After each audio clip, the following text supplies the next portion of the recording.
یہ کہانی رمضان میں بکھرتی روشنی کی ہے۔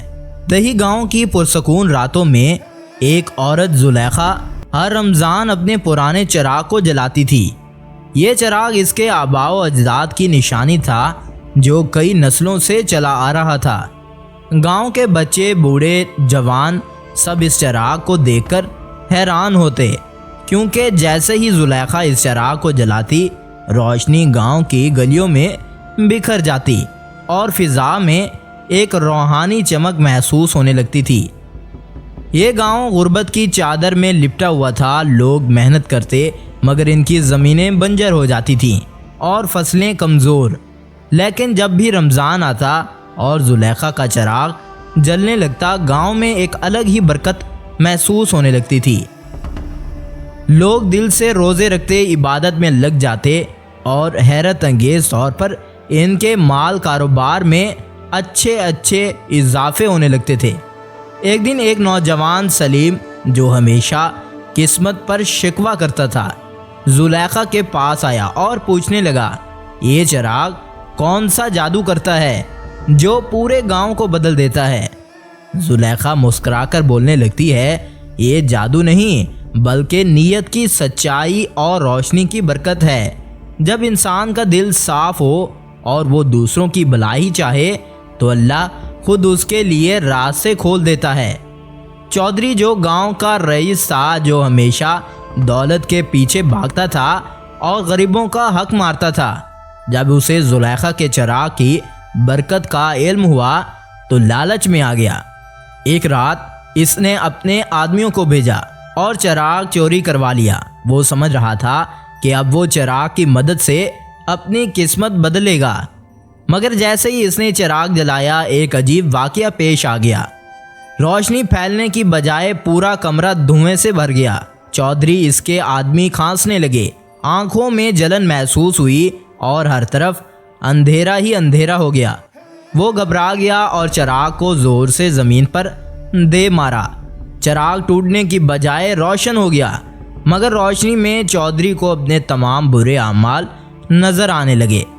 اس نے دیکھا کیسے اس نے غریبوں کے حقوق دبائے، کیسے وہ صرف اپنی دولت کے لیے جیتا رہا۔ خوف سے کانپتے ہوئے اس نے چراغ واپس زلیخا کے دروازے پر رکھ دیا اور اسی لمحے اس کے دل میں تبدیلی سی آ گئی۔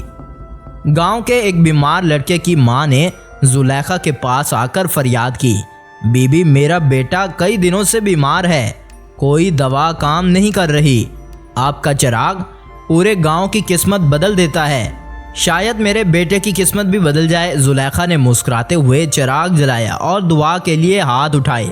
یہ چراغ اللہ کی رحمت کی نشانی ہے، اصل شفا اس کے ہاتھ میں ہے۔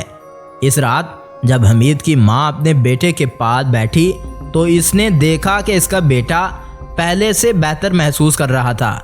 وہ حیران رہ گئی کہ کئی دنوں سے جو بچہ کمزور پڑ رہا تھا، اب اس کی آنکھوں میں چمک آ گئی تھی۔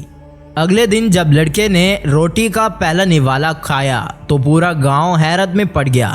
یہ وہی بچہ تھا جو کھانے سے بھی قاصر تھا۔ چراغ کی روشنی نے اس کے دل میں امید جگا دی تھی، اور شاید یہی امید اس کی سب سے بڑی دوا تھی۔ اس واقعے کے بعد گاؤں میں چراغ کی برکت پر یقین اور بھی مضبوط ہونے لگا۔ ایک دن زلیخا کے چراغ کا تیل ختم ہو گیا۔ بازار میں بھی تیل نہیں تھا، کیونکہ ایک قافلہ جو تیل لے کر آتا تھا وہ راستے میں ڈاکوؤں کے ہاتھوں لٹ چکا تھا۔ زلیخا نے سوچا کہ شاید اس بار رمضان میں چراغ نہ جل سکے گا، لیکن جب گاؤں والوں کو اس بات کا علم ہوا تو وہ ہر گھر سے تھوڑا تھوڑا تیل لے کر زلیخا کے دروازے پر رکھ دیا گیا۔ کسی نے ایک چھوٹی سی بوتل رکھی، کسی نے مٹی کا پیالہ بھرا تو کسی نے اپنے گھر کا آخری قطرہ زلیخا کو دے دیا۔ یہ دیکھ کر زلیخا کی آنکھیں نم ہو گئیں۔ جب اس تیل کو چراغ میں ڈالا گیا اور چراغ جلایا گیا تو اس کی روشنی پہلے سے کہیں زیادہ چمکدار تھی۔ روشنی کی کرنیں گاؤں کے ہر کونے میں بکھر گئیں۔ یہ روشنی اب صرف ایک چراغ کی نہیں تھی بلکہ ایک متحد قوم کی تھی۔ اس رات گاؤں والوں نے سیکھا کہ اصل طاقت اتفاق میں ہے، اور جب دل ایک ہوں تو کوئی بھی مشکل ناممکن نہیں کرتی۔ گاؤں میں ایک مسافر آیا جو راستہ بھٹک چکا تھا۔ جب اس نے گاؤں میں چراغ کی روشنی دیکھی تو اس نے وہاں پناہ لی۔ وہ شخص دراصل ایک مالدار اور سوداگر تھا جس نے زلیخا کی کہانی سن کر پورے گاؤں کے لیے پانی کے کنویں بنوانے کا وعدہ کیا۔ چند مہینوں میں گاؤں میں میٹھے پانی کی سہولیات زیادہ ہو گئی، جس سے زراعت اور روزگار میں ترقی ہونے لگی۔ ایک روز زلیخا سخت بیمار ہو گئی اور لوگوں کو لگا شاید اب چراغ بھی بجھ جائے گا، لیکن گاؤں کے سبھی لوگ اس کی دیکھ بھال کے لیے اکٹھے ہو گئے اور اس محبت و خلوص نے زلیخا کو صحت یاب کر دیا۔ اس دن چراغ کی روشنی صرف ایک چراغ کی نہیں بلکہ ہر دل میں جلنے والی امید کی روشنی بن چکی تھی۔ ادھر گاؤں کے دوسرے لوگ بھی اس روشنی کے سحر میں آتے جا رہے تھے۔ حاجی رحمت، جو ہمیشہ اپنے کاروبار کے بڑھنے کے لیے فکر مند رہتا تھا، اس نے بھی زلیخا کی بات کو سمجھا اور ضرورت مندوں کی مدد کرنے لگا۔ یوں ایسا ایسا گاؤں میں ایک تبدیلی آنے لگی۔ لوگ پہلے سے زیادہ خوشحال ہو گئے، چھوٹے دکاندار ترقی کرنے لگے، کسانوں کی زمینیں بنجر ہونے سے بچ گئیں اور گاؤں میں خوشحالی آ گئی۔ زلیخا کا چراغ ہر سال کی طرح اس رمضان بھی جلا، لیکن اس بار اس کی روشنی دلوں میں اتر چکی تھی۔ لوگوں نے سمجھ لیا تھا کہ اصل طاقت چراغ میں نہیں بلکہ ان کے اپنے اعمال میں ہے۔ روشنی باہر سے نہیں اندر سے آتی ہے، اور جو دل سے صاف ہوں وہی حقیقی کامیابی پاتا ہے۔ یوں رمضان کی برکت، زلیخا کی سادگی اور ایک پرانے چراغ کی روشنی نے پورے گاؤں کی تقدیر بدل دی۔ تو آپ کو رمضان میں چراغ کی کہانی کیسی لگی؟